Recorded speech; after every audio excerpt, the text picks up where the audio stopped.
Não, nunca nem falar nessa doença. Nunca tinha visto falar. Para mim foi uma surpresa quando a doutora, na época, a doutora falou comigo que era para-coco. Eu até brinquei, falei assim, mas será que eu comi tanto coco para ter para-coco? Que negócio é esse?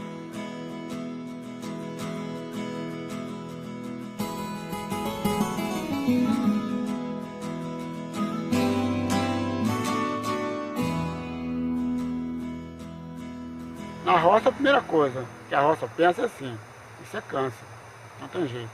Uma experiência um pouco árdua, difícil, não é fácil, né? É um período que eu passei de quase 4 anos, né? Lutando com essa doença, então a gente conseguiu chegar onde eu cheguei hoje. Hoje eu praticamente limpo, né? Então, hoje eu estou mais bonitinho, né?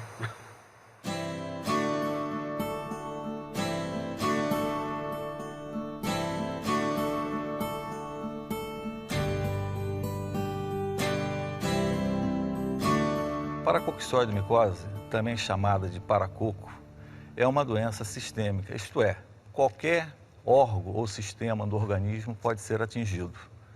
Ela é causada por um fungo que vive no solo chamado Paracoccidioides brasiliensis. Ela é restrita à América Latina, ou seja, vai do México até a Argentina e o Brasil responde por 80% dos casos. Tem grande importância essa doença, porque essa doença ela pode evoluir para óbito e pode deixar sequelas não só funcionais como estéticas. Bom, eu senti que eu estava trabalhando na lavoura, marrando tomate, aí eu comecei a passar mal, fiquei 3 dias internada. Aí a doutora me deu a alta para não poder morrer em casa, porque disse que pancreatite não tem cura. Aí fui para casa, passando muito mal, aí fui na médica, a doutora achava que eu estava com HIV, porque os sintomas são o mesmo, perdi muito quilo. Aí fui para Vassouras, fazer um exame lá e começou a aparecer nódulos no meu pescoço.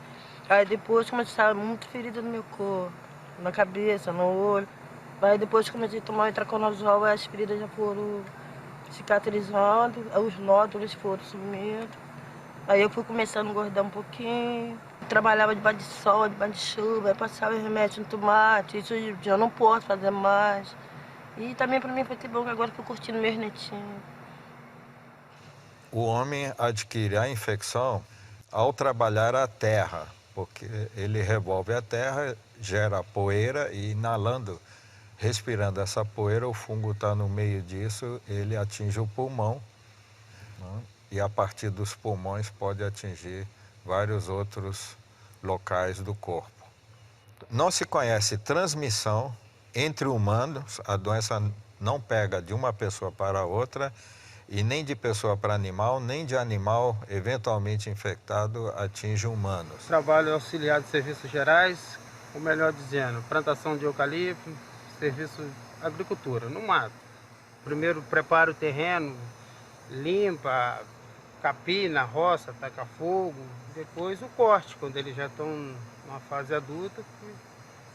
Começou, que eu estava dizendo, com uma dor na barriga, um carocinho bobo que me deu aqui por baixo do queixo, que é uma dorzinha.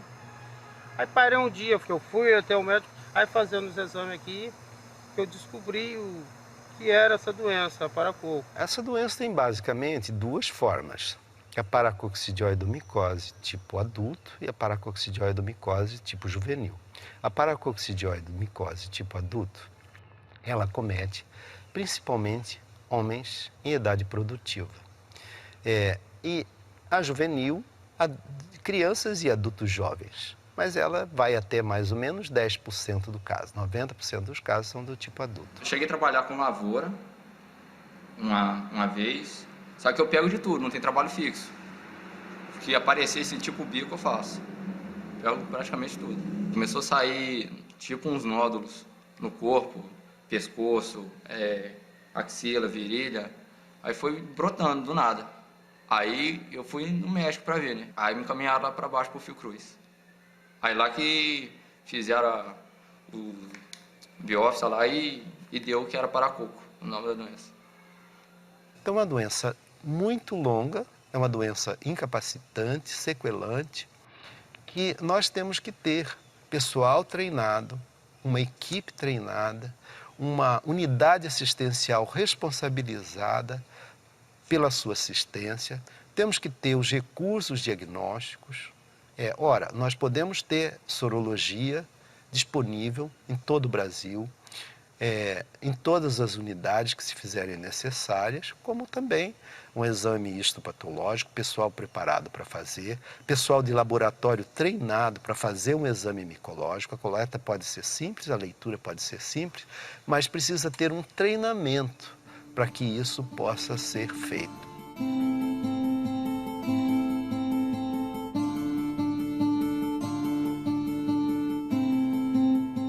É muito fácil encontrar no escarro ou na ferida de uma pessoa esse fungo que causa essa doença. Então, o diagnóstico, na grande maioria das vezes, não é um problema grande, mas apenas tem que se conhecer e saber fazer um exame muito simples. Plantar lavoura de milho, arroz, feijão, abóbora, essas coisas. Criar porco, criar galinhas, etc. Eu comecei a sentir problema nas gargantas. Começou a ferir tudo, dar muita febre. E aquilo foi ficando. O médico cismou que era tuberculose. Passou remédio para tuberculose. Depois ele mesmo cismou que era câncer. Passou remédio para câncer. Conseguiu uma biópsia que deu. Doença de capim, paracoco, esse negócio. Falta de ar e muita dor por dentro. Porque quando começa aquela falta de ar, dá aquela dor por dentro. Assim, nas costas, nos peitos, para todo lado. Aí tem que pegar muita nebulização, remédio, vai tomando. Aí vai, daí um pouco, aí vai controlando. Mas só não aguenta fazer. Tem dia que não aguenta andar, não aguenta fazer nem um café para beber. A doença foi descrita pela primeira vez em 1908. Até 1940, a doença era inexoravelmente fatal, dependendo do órgão atingido e da resistência orgânica do indivíduo.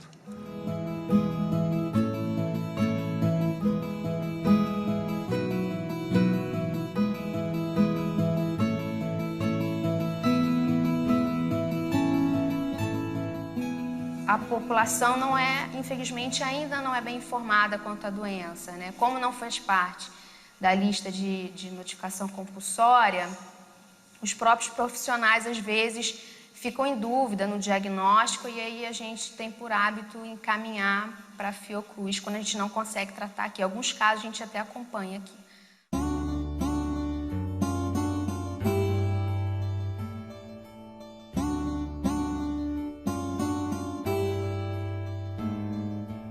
Porque Botucatu, por razões provavelmente ecológicas, geográficas, sempre foi um centro de grande quantidade de pacientes. Nessa região passou a predominar o cultivo da cana-de-açúcar. Hoje nós temos talvez 25% do número de casos novos do que tínhamos até 30 anos, quando eu comecei a trabalhar em paracoccidioide micose.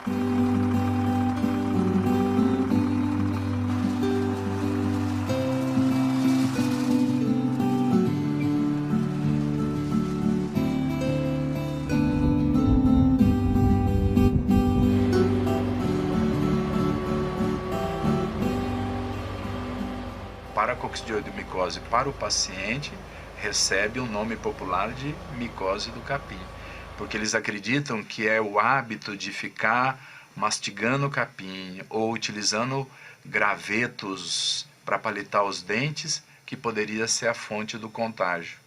E isso prosperou ou foi algo que até em livro-textos antigos davam força a essa ideia. Hoje, claro, sabemos que não é por aí. Se ele tem uma lesão na boca ou uma lesão na pele, essas lesões respondem rápido ao tratamento.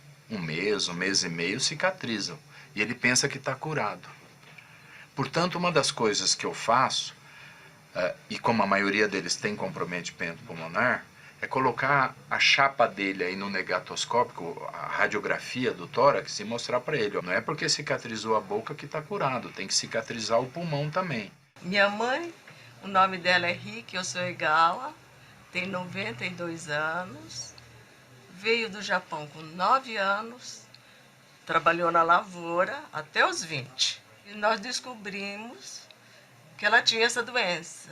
Sofreu muito, teve muita falta de ar e começou a nascer umas feridas assim no rosto. E depois de passar por vários médicos na cidade, nós viemos parar aqui na Unesp. E aqui rapidamente foi descoberto, começou-se o tratamento, começou a melhorar muito depressa. E hoje ela está aí, fazendo controle. Todo aquele que trabalhar no campo ou viver em torno das grandes áreas de plantio e limpeza do terreno, e novo trabalho de trator e depois novo plantio, será um inalador de inóculos do fungo e será infectado. E o que nós podemos fazer? Como nós não podemos evitar, eu acho que nós temos que tratar bem esses pacientes. Oferecer ao paciente bons meios diagnósticos. Oferecer aos médicos e laboratoristas as condições necessárias do ponto de vista do conhecimento da doença e do ponto de vista dos recursos necessários para identificá-la. Oferecer aos doentes o tratamento. E entender que uma parte significativa deles não poderá retornar às suas atividades de base. No começo, suspeitou que era aquela doença lá. Como que chama aquela doença, gente? Primeiro era hepatite. Suspeitou que era hepatite, porque o olho ficou amarelo, urinava escuro, dando febre, e aumentou o baço. Aumentou o fígado para que era hepatite, mas não era. Ficou 5 dias de observação no pronto-socorro. Daí colheu material do pescoço, né, a glândula. 5 dias que estava lá. Aí descobriu que ela estava com esse fungo, que era a blastomicose. E ainda elas passavam, era cheio de pasto. E ela estava com a resistência baixa, e aquele cheiro. E lá, mãe, que cheiro de capim cortado. Numa dessas devia estar no ar, né? Essa doença é conhecida há um pouco mais de 100 anos, né? E nos primórdios ela era conhecida, chamada de blastomicose sul-americana. Esse é um nome impróprio e hoje em dia a Organização Mundial da Saúde recomenda que ela seja chamada corretamente por paracoccidioidomicose. Os fatores de risco para a aquisição da doença, né, em humanos é ser caçador de tatu. Quando o caçador vai retirar o animal da toca, né, então tem uma grande mexida do solo, então aquilo gera uma grande quantidade de poeira e o caçador, né, provavelmente se infecta nesse momento. Nós temos uma trilha onde os tatus passam. Logo mais abaixo ali também tem uma toca do animal. E esse é o sistema que a gente utiliza para capturar esses animais para fazer essas pesquisas. A gente tem o isolamento do fungo dos pacientes e tem o isolamento dos tatus. Mas isolamento a partir de solo, a gente ainda não conseguiu. A partir de vários nichos onde o fungo concentra em maior quantidade, remexidos, o vento leva ele longe. Então tem aquela história, o indivíduo urbano que adoece da infecção, que não tem essa atividade de risco, né? Isso está escrito em vários textos, né? Não precisa ir o homem ao fungo, mas o fungo pode alcançar o homem onde ele estiver. E ele pode infectar pessoas a grande distância. Isso em parte explica porque é uma endemia persistente. Depois eu comecei a trabalhar aqui, com os tempos, fui sentindo um coceirinho, não sei o que lá, e surgiu uma mordida de um gato no pé e aí estourou essa doença aí que apareceu ela. Eu sentia dor, né, de pisar no chão, aqui doía, coçava, aqui também coçava, ardia. Aí eu fiquei internado que foram fazendo os exames tudo certinho, deu isso aí, a doença rapacu.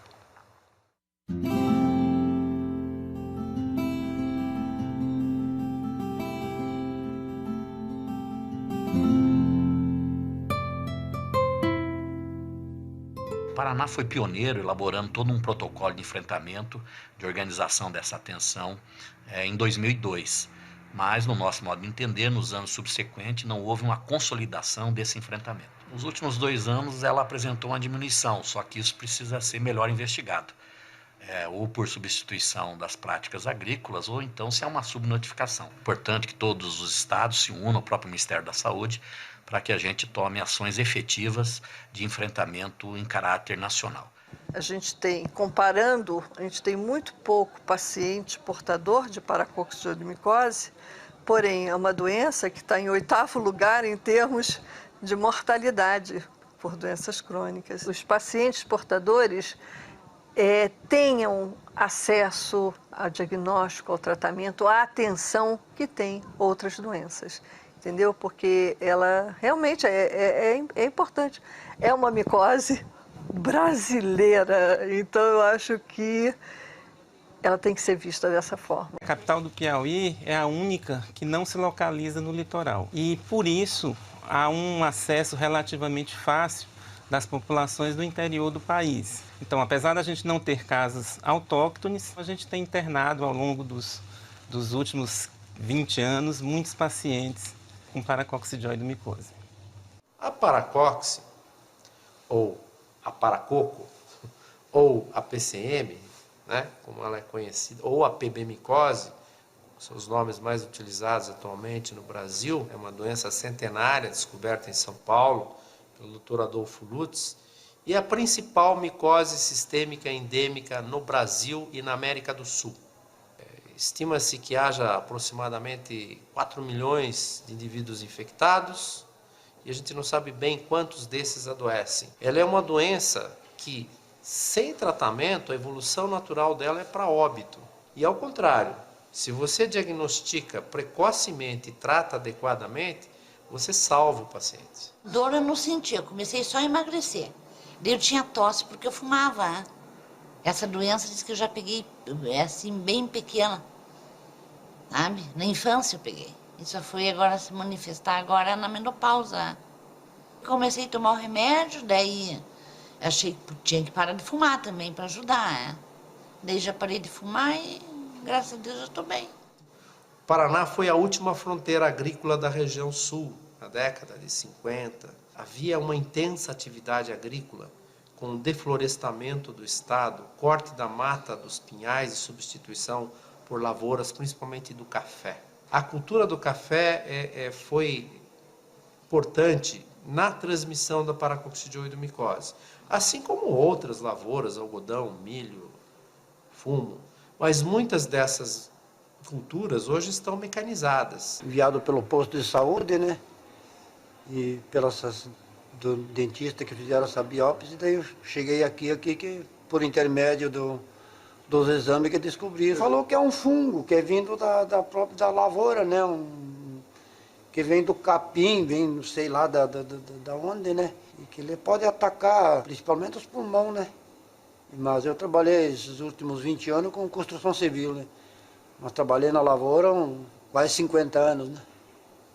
A gente fazia fumo até para vender, né? E daí aproveitava o embalo e fumava também, né? Fazer para vender e não fumar também. É uma porcaria que vicia e para sair daí não é fácil. E daí não parava nunca essa tosse, mas nunca sabia que era disso aí, através do dentista, da dentista que... Mas também nunca foi no médico, né, por causa disso? Não, eu sempre fazia tratamento de médico para essas outras coisas, não, só dentista, né? Procure o médico que eles sabem o tratamento, né? Não adianta querer ir lá na farmácia comprar remédio e tomar qualquer coisa, que não adianta, sem os exames, eu acho que não adianta, né?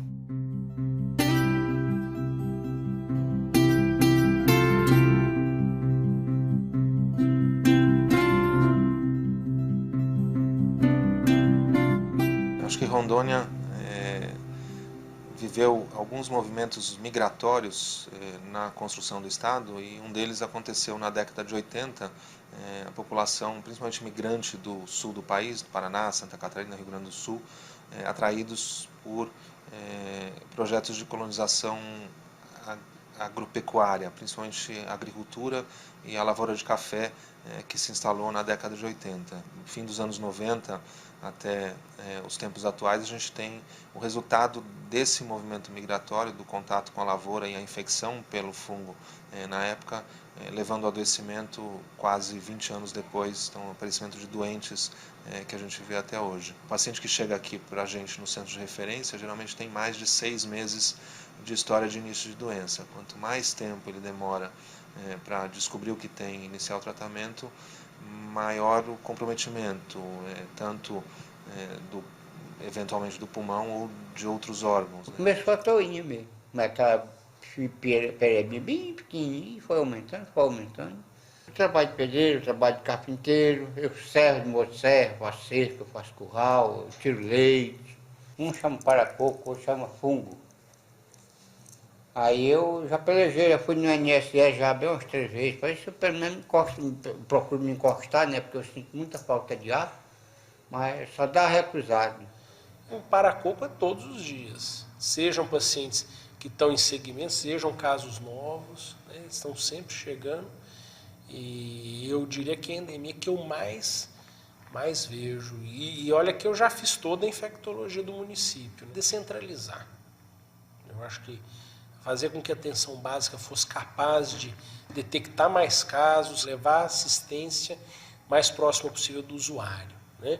Onde ele mora, onde ele tem mais facilidade de acesso, onde os recursos podem ser administrados com mais responsabilidade, com mais lógica. Eu estou aqui porque me salvaram do paracoco, né? Que eu estive internada, fiquei 2 meses na UTI, meu pulmão parou de funcionar, quase me tirou a vida, mas tem tratamento, né? Agora, muitas pessoas não sabem o que é. Eu mesmo tive que passar para descobrir o que é. Eu vivo na cidade, eu nasci na cidade, na capital. Eu nunca fumei, nunca tive assim problema de bebida, tudo. Graças a Deus, acho que isso me ajudou eu estar aqui, né? Para poder estar falando. O paracoco apareceu em mim foi em 2002. É um problema meio complicado, né? Porque ele apareceu como leishmaniose, sabe? Aí eu tomei muito remédio, aí não estava servindo. Aí quando fui descobrir, aí mudou de medicamento, aí deu tudo certo, né? Aí começou a melhorar dia a dia. Eu estou continuando o tratamento. Tomografia de vez em quando, aí... Deu um fungus no cérebro, né? E nós tá correndo atrás aí, né, para ver se a gente consegue ir mais longe um pouco, né? Depois eu fiz a cirurgia, comecei a fazer o tratamento certinho, comecei a melhorar. Nossa, 90% do que eu tava, tô bem melhor. No começo eu fiquei muito assustado, eu, né, quase entrei em começo de depressão, né, por causa da doença, porque nós não sabíamos o que era ainda, mas... E eu falar bem a verdade, a pessoa não precisa ficar com medo. Disso daí, não. Fazer o tratamento bem feito, né? E não descuidar, porque pensa que a gente, às vezes, é fácil, mas não é fácil, né? Igual o rapaz aqui, já fez até cirurgia, né? E muita boa sorte para ele e nós vamos se encontrar muito mais ainda, né? A nossa amizade começou hoje, né? Não perde esse irmão, né? Prazer ter conhecido você, né? Pelo jeito, é um ligão, mas não um ligão que eu arrumei, né? Opa, com certeza.